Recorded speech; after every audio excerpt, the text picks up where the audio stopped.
Students, in previous video we have discussed about the TOP, water of crystallization, sodium hydroxide, that it means caustic soda, sodium chloride, common salt. In this video we will discuss about the washing soda. Washing soda नाम से suggest हो रहा है, पता लग रहा है washing में काम आएगा. किसकी वॉशिंग में? एज यूजुअल क्लॉथ्स की वॉशिंग में. ठीक है, और भी बहुत सारे यूजेस हैं इसके, बट शुरुआत करते हैं इसके केमिकल नेम से कि व्हाट्स द केमिकल नेम. तो केमिकल नेम है इसका सोडियम कार्बोनेट डेकाहाइड्रेट.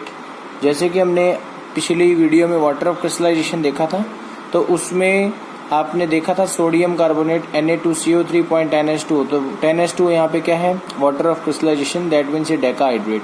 ये हो गया.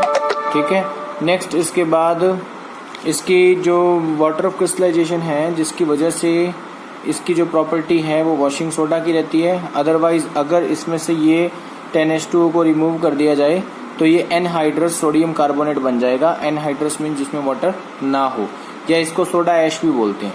इसको कैसे प्रिपेयर किया जाता है? प्रिपेयर करने के लिए हम सॉल्वेज प्रोसेस का यूज करते हैं.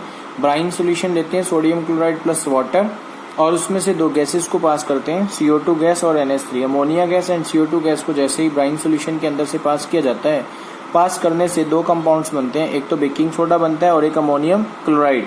बेकिंग सोडा का नाम sodium hydrogen carbonate, baking soda भी बोलते हैं, और अमोनियम क्लोराइड जो कि एक बाई प्रोडक्ट है. तो NaHCO3 जो है वो प्रेसिपिटेट हो जाता है. प्रेसिपिटेट होगा तो हम इसको फिल्टर करके क्या कर लेंगे?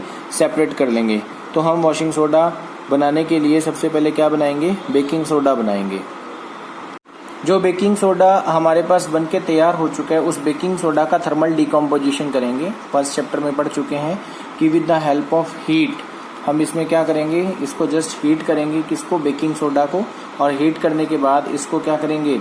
देखेंगे कि इसमें से CO2 गैस का रिमूवल हो जाता है, water as a gaseous form में वो भी वेपोरेट हो जाता है, और सोडा ऐश बच जाता है Na2CO3. इसमें अभी वाटर ऑफ क्रिस्टलाइजेशन नहीं है, तो हम इसको रिक्रिस्टलाइज करेंगे. मींस इसी को हमने वाटर में ऐड कर देना है, यानी कि वाटर में डिसॉल्व कर देना है. तो जैसे इसमें वाटर ऐड करेंगे तो इसके अंदर जो वाटर के 10 मॉलिक्यूल्स हैं 10H2O वो जाकर के ऐड हो जाएंगे. ऐड होने के बाद ये Na2CO3.10H2O वॉशिंग सोडा बन जाएगा. तो हम ये देखते हैं कि रिक्रिस्टलाइज जब हम करते हैं वॉशिंग सोडा बनाने के लिए किसको? Na2CO3, तो उसमें 10H2O water molecules automatic attach हो जाते हैं और वो क्या बना देते हैं? Water of crystallization. इसके साथ ऐड होने के बाद और क्या बन गया हमारा? Washing soda. तो Na2CO3.10H2O हमारा वॉशिंग सोडा बनके अब तैयार है. नेक्स्ट हम बात करेंगे इसकी प्रॉपर्टीज की कि what are the different properties of washing soda. सबसे पहले ये क्रिस्टलाइन व्हाइट कलर का सॉलिड है, ये सॉल्यूबल है वाटर के अंदर. ये इस एल्कालाइन है, मींस बेसिक प्रॉपर्टी है, और ये रेड लिटमस को ब्लू कर देता है. इसको अगेन हम सोडा ऐश में कन्वर्ट कर सकते हैं हीट देने से. जैसा आपने देखा कि Na2CO3.10H2 है, इसको जैसे हम हीट करते हैं, देखिए ये इसमें जब ऐड करते हैं तो Na2CO3.10H2 बनता है, लेकिन जब इसको हीट करते हैं तो अगेन ये कन्वर्ट हो जाता है किसमें? Na2CO3 के अंदर. तो इसको हम अगेन सोडा ऐश में कन्वर्ट कर सकते हैं. इसके बाद जब ये एसिड के साथ रिएक्ट करता है, देखिए जितने भी कार्बोनेट्स हैं, वो जितने भी आपने देखा होगा पहले वाली रिएक्शंस में, जितने कार्बोनेट्स हैं सबके सब एसिड के साथ CO2 गैस को रिलीज करते हैं. क्लियर? तो ये तो थी इनकी प्रॉपर्टीज. यूजेस क्या है इसके? ये as a cleansing agent use करते हैं हम for washing the clothes. Permanent hardness of water को रिमूव करने के लिए. परमानेंट हार्डनेस क्या होती है वाटर की? जिसमें जो वाटर है वो क्या नहीं देता? फ्रोथ नहीं बनाता, झाग नहीं बनाता, यानी कि लेदर नहीं बनाता. किसके साथ? साबुन के साथ, सोप के साथ. उसको हम बोलते हैं हार्डनेस. उसको रिमूव करने के लिए हम उसके अंदर क्या डाल सकते हैं? थोड़ा सा वॉशिंग सोडा. अगर उसमें वॉशिंग सोडा डाल देंगे तो उसमें क्या होगा कि वो वाटर जो है वो वापस से हार्डनेस उसकी क्या हो जाएगी? रिमूव हो जाएगी. Next, manufacturing of glass, soap, paper industries, यानी कि इनमें को बनाने में इसका यूज है. बोरिक पाउडर यानी कि बोरेक्स को बनाने में भी हम किसका यूज कर सकते हैं? वॉशिंग सोडा का यूज कर सकते हैं. So this is all about the washing soda. ये जो परमानेंट हार्डनेस ऑफ वाटर है, वेरी इंपॉर्टेंट पॉइंट है. इसी से ही कई क्वेश्चन पूछे जा चुके हैं. मतलब ये हिंट देता है क्वेश्चन में कि the salt which is use to remove the permanent hardness of water, तो उसका नाम पूछा जाता है तो आंसर होगा उसका washing soda. So this is all about the washing soda. Next salt is baking soda. Baking soda आपने बहुत कॉमन नेम सुना होगा। बेकिंग सोडा मार्केट में भी अवेलेबल है। बेकिंग सोडा मतलब इसको लोग मीठा सोडा भी बोलते हैं घर के अंदर, और मार्केट में आप बोलेंगे मीठा सोडा तो उसके नाम से आपको बेकिंग सोडा अवेलेबल हो जाएगा। डिफरेंट हम फूड आइटम्स को बनाने में इसका यूज़ करते हैं। और सोडियम हाइड्रोजन कार्बोनेट इसका केमिकल नेम है। इसको भी हम सॉल्वे प्रोसेस से प्रिपेयर कर सकते हैं, जैसा कि आपने पिछली उसमें देखा था वॉशिंग सोडा के अंदर कि उसमें भी हम सबसे पहले क्या बना रहे हैं, बेकिंग सोडा बना रहे थे। अगर आपने नहीं समझा उसको तो 1 मिनट आप पीछे की थोड़ी सी वीडियो देखें, इसी वीडियो को थोड़ा सा बैक करके देखें तो आपको दिखेगा कि हम सेम रिएक्शन को अभी दोबारा पढ़ने वाले हैं। तो यही वो रिएक्शन है जिसको हमने पहले भी देखा था कि हम brine solution sodium chloride plus water के अंदर CO2 और NH3 को पास करवाते हैं तो सोडियम हाइड्रोजन कार्बोनेट, देखिए इसी का नाम क्या है, बेकिंग सोडा। जो हमने वॉशिंग सोडा में रिएक्शन पढ़ी थी वही सेम की सेम है। और अमोनियम क्लोराइड ये एक बाई प्रोडक्ट की फॉर्म में अलग हो जाता है, तो इसमें से गैस को पास करवाने पे बेकिंग सोडा बन जाता है। लेकिन ये तो हो गई लार्ज स्केल पे बनाने की प्रोसेस कि अगर हमने बेकिंग सोडा को बहुत बड़े स्केल पे बनाना है। अगर हमने स्मॉल स्केल लेबोरेटरी स्केल पे बनाना है तो आप वॉशिंग सोडा में भी वाटर और CO2 गैस, यानी कि इसको आपने वाटर में डिजोल्व किया, डिजोल्व करने के बाद CO2 गैस उसमें से जैसी पास करेंगे तो स्मॉल स्केल पे हम बेकिंग सोडा को प्रिपेयर कर सकते हैं इन द लेबोरेटरी। वही सेम प्रोसेस। इसके बाद प्रॉपर्टीज इसकी क्या क्या है, सबसे पहली प्रॉपर्टी है इसकी व्हाइट क्रिस्टलाइन सॉलिड, ये व्हाइट कलर का सॉलिड होता है। माइल्ड का मतलब क्या हुआ कि ये थोड़ा सा जो स्ट्रॉन्ग बेसिस है उससे कम है, माइल्ड है, उससे स्ट्रॉन्ग बेसिक नहीं है बल्कि माइल्ड बेसिक है। नॉन करोसिव बेस, यानी कि करोजन भी नहीं करता, करोजन मीन्स करोसिव नेचर नहीं है इसका बॉडी के ऊपर, तभी हम इसको ये ईट कर सकते हैं, खा सकते हैं, तभी ये हमारे फूड आइटम्स में डलता है।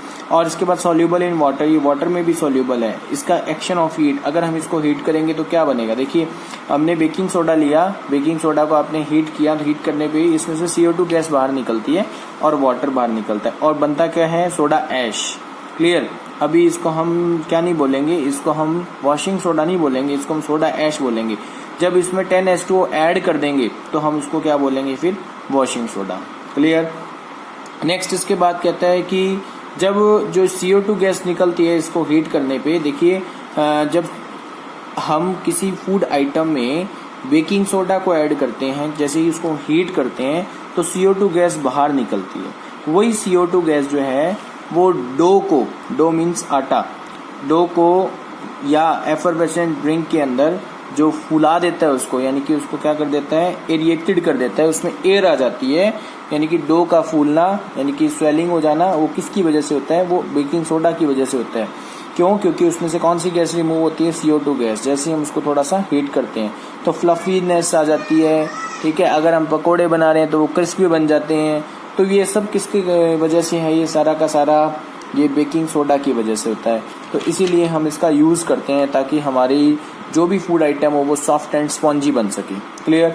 अब इसके यूजेस तो बहुत ही इजी हैं, जो आपने पहले भी पढ़े होंगे शायद। कि यूजेस पहला है कि what use as anti acid in the medicine. अगर किसी को हाइपर एसिडिटी है तो ये माइल्ड बेस है, तो एज एन एंटी एसिड हम इसको यूज कर सकते हैं। बेकिंग पाउडर को बनाने में इसका हम यूज कर सकते हैं। देखिए बेकिंग सोडा और बेकिंग पाउडर दो अलग अलग थिंग्स हैं, मैं अभी आपको एक्सप्लेन करूंगा उसको भी। और ये अभी मैंने आपको बताया जैसे केक बनाने में, केक को फ्लफी बनाने में, फुलाने में, पकोड़े बनाने में, और ब्रेड जो बनती है मार्केट में आती है उसको बनाने में भी हम किसका यूज करते हैं, बेकिंग सोडा का यूज करते हैं। नाउ अब क्वेश्चन ये आता है बेकिंग सोडा और बेकिंग पाउडर में क्या डिफरेंस है। बेकिंग सोडा और बेकिंग पाउडर में डिफरेंस सिर्फ इतना ही है कि बेकिंग सोडा के अंदर अगर हम टार्ट्रिक एसिड को मिक्स कर दें, टार्ट्रिक एसिड आपने पढ़ा था कि टैमेरिंड से हमें मिलता है, तो बेकिंग पाउडर बन जाता है। मीन्स बेकिंग सोडा तो सिंपल NaHCO3 हो गया, लेकिन अगर उसमें टार्ट्रिक एसिड ऐड कर दें तो उसको हम नाम देंगे बेकिंग पाउडर। और टार्ट्रिक एसिड का फॉर्मूला आपने याद करने की जरूरत नहीं है, कोई जरूरत नहीं पड़ेगी इसकी, इन फ्यूचर भी आपको 10th में कभी कोई जरूरत नहीं पड़ेगी। तो इसलिए टार्ट्रिक एसिड का नाम ही लिखना आपने, no need to write formula. फिर भी किसी बच्चे को जरूरत है तो वो गूगल कर सकता है टार्ट्रिक एसिड के लिए और देख सकता है। When baking powder is added into water then baking soda and tartaric acid react to form CO2 gas. देखिए जो H हमारे पास आए हैं, तो H कहाँ से आए हैं, वो टार्ट्रिक एसिड से आए हैं। आपको पता है एसिड है तो H रिलीज करेगा, और ये एक बेस है, ये भी एक माइल्ड बेस है, स्ट्रॉन्ग बेस नहीं है ये, क्योंकि हम इसको एडिबल एज अ बेस मानते हैं। तो H पॉजिटिव आयंस कहाँ से आए हैं? टार्टरिक एसिड से। ये जो H पॉजिटिव आयन है जब बेस के साथ रिएक्ट करते हैं, रिएक्ट करने पे जो भी ये सॉल्ट बनेगा उसमें सोडियम आयंस होंगे, तो ये जो सॉल्ट बनेगा उसका नाम होगा सोडियम टार्टरेट। ये जो सोडियम टार्टरेट है ये सॉल्ट बनेगा और CO2 गैस इसमें से रिमूव होगी। CO2 गैस आपको पता ही है इसका यूज क्या है। इसका यूज हमारे जो हम फूड आइटम जो बनाने वाले हैं उसको फ्लफी, उसको स्पॉन्जी बनाने में इसका यूज है। जो सोडियम टार्टरेट सॉल्ट बना है इसका क्या बेनिफिट है? देखिए, अब जो केक जो हमने बनाया उसको राइस करवा दिया, सॉफ्ट स्पॉन्जी बना दिया, बट सोडियम टार्टरेट जो है वो प्लेजेंट टेस्ट का होता है, मतलब इसका टेस्ट जो है वो प्लेजेंट है, अच्छा लगने वाला स्वीट टेस्ट है। बट अगर हम बेकिंग सोडा का यूज करते हैं तो बेकिंग सोडा का स्वीट टेस्ट नहीं है बल्कि इसका बिटर टेस्ट होता है। तो जैसे ही हम इसको हीट करते हैं, आप देखिए जैसे ही बेकिंग सोडा के अंदर टार्टरिक एसिड मिक्स हुआ उसका जो टेस्ट है वो स्वीट टेस्ट हो गया।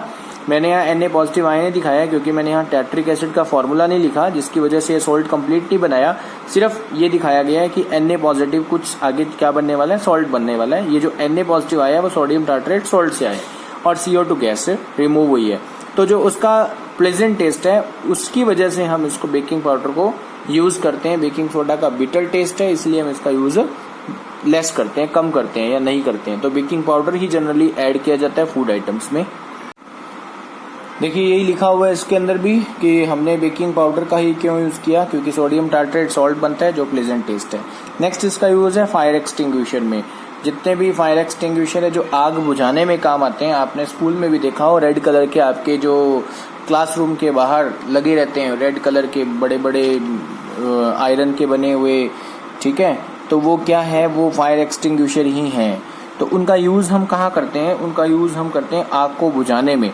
तो उसके लिए हम यूज़ किसका कर रहे हैं? देखिए बेकिंग सोडा का यूज़ कर रहे हैं। बेकिंग सोडा में जैसे ही H2SO4 डालते हैं, बेकिंग सोडा उसमें रहता है, H2SO4 भी उसी में रहता है। जैसे ही आप नोजल को मतलब उसको प्रेस करोगे, प्रेस करने के साथ ही H2SO4 की रिएक्शन हो जाएगी NaHCO3 के साथ, मतलब सोडियम हाइड्रोजन कार्बोनेट के साथ। और जैसे ही एसिड और बेस, देखिए कार्बोनेट एज अ बेस और ये है एसिड, तो क्या बनेगा? Salt plus carbon dioxide plus water बनेगा। तो सॉल्ट क्या बना? सोडियम सल्फेट बन गया Na2SO4। बट हमें इसकी नीड नहीं है, हमें जरूरत किसकी है? CO2 गैस की। बिकॉज CO2 गैस का वर्क क्या है? फायर एक्सटिंग्विशर की तरह ही ये वर्क करती है। CO2 गैस क्या करेगी? ब्लैंकेट का काम करेगी, किसके ऊपर? फायर के ऊपर। और ये कनेक्शन किससे तोड़ देगी? उसका ऑक्सीजन के साथ। और ऑक्सीजन के साथ जैसे कनेक्शन खत्म होगा, जो फायर है वो अपने आप ऑटोमेटिकली क्या हो जाएगी? बंद हो जाएगी, बुझ जाएगी। तो ये फायर एक्सटिंग्विशर में भी हम इसका यूज करते हैं। So this is all about the baking soda and baking powder. तो अगर इसके रिगार्डिंग आपका कोई भी डाउट है तो आप मुझसे पूछ सकते हैं। नेक्स्ट हमारा सॉल्ट है bleaching powder. Bleaching powder CaOCl2, calcium oxychloride इसका नाम है।